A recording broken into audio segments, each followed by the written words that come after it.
So I thought I'd come to you all today in the bit of the greenwood, as they say, walking among the trees, have a bit of a Sunday morning walk.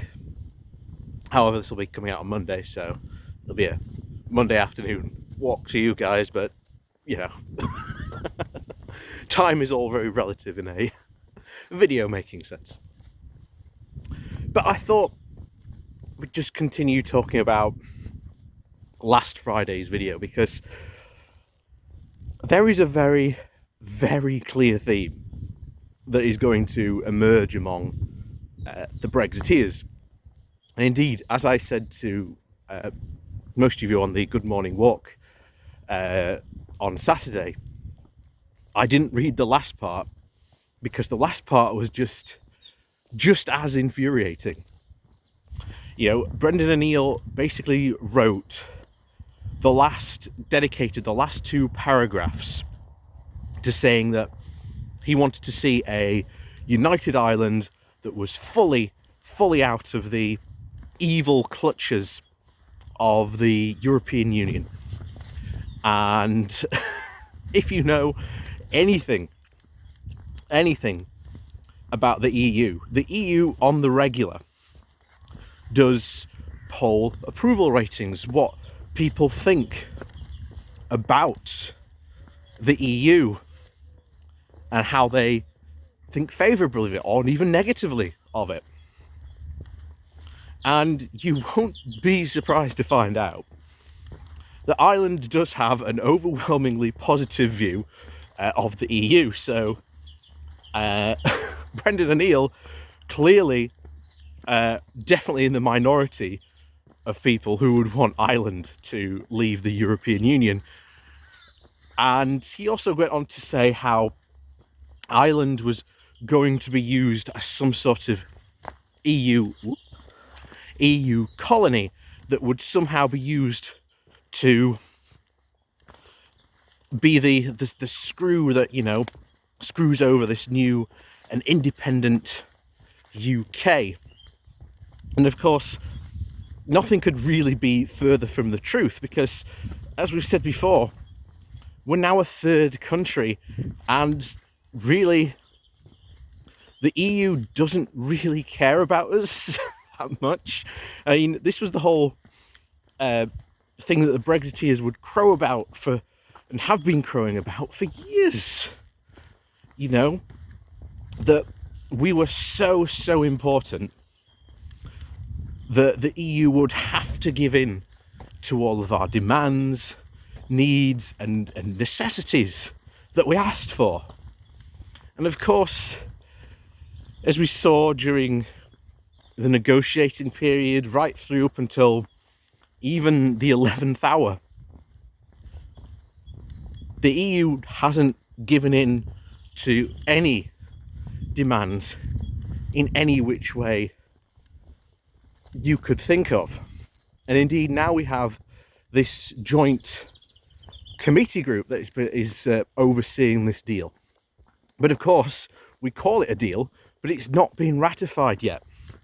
Because again, the EU Parliament, compared to our own Parliament, is heavily scrutinising every single aspect of this deal. Unlike our own Parliament, who Boris Johnson just fired it through in less than under a day, because the Brexiteers are desperate to get Brexit done. Essentially, they want to try and move on from the argument. But again, this is an argument that's never going to go away. Like it or not, the EU is here to stay, and the damage that will be done to our economy is also going to be here to stay for some time, definitely to come. But Friday was a really unique time, because I was really expecting, during this whole, you know, we've had the whole fishermen crying about how they can't, you know, get their catches in, you know, it's ending businesses. I was really sure we were going to get some sort of leave fisherman springing up and say, It's not the EU's fault that my business is closing down. It's the Remainers' fault. And surprisingly,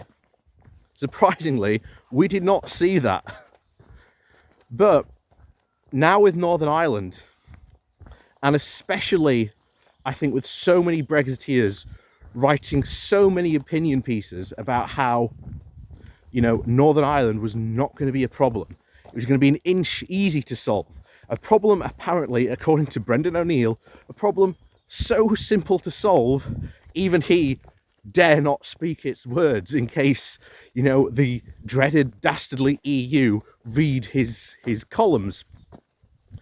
And this comes back to the whole thing of Brexiteers love to play the victim, because throughout all our history and relationship with the EU, it has been the easy scapegoat for MPs, Brexiteers to say, oh, it's not our fault, it's the EU's fault, or it's some EU regulation. And it's been an absolute fantastic scapegoat.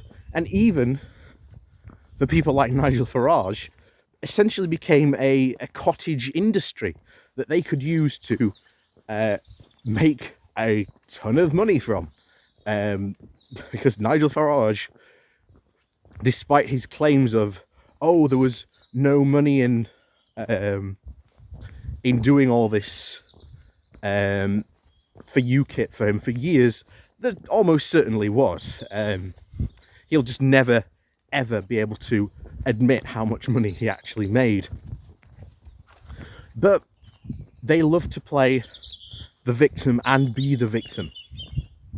And as we've said before, many times, the Brexiteers are not only are they serial betrayers, as we have seen them throw the DUP under the bus, the fishermen under the bus, and I guarantee you there will be other people soon that they will gladly throw under the bus for their precious, precious Brexit, because nothing can ever be allowed to hurt the precious Brexit.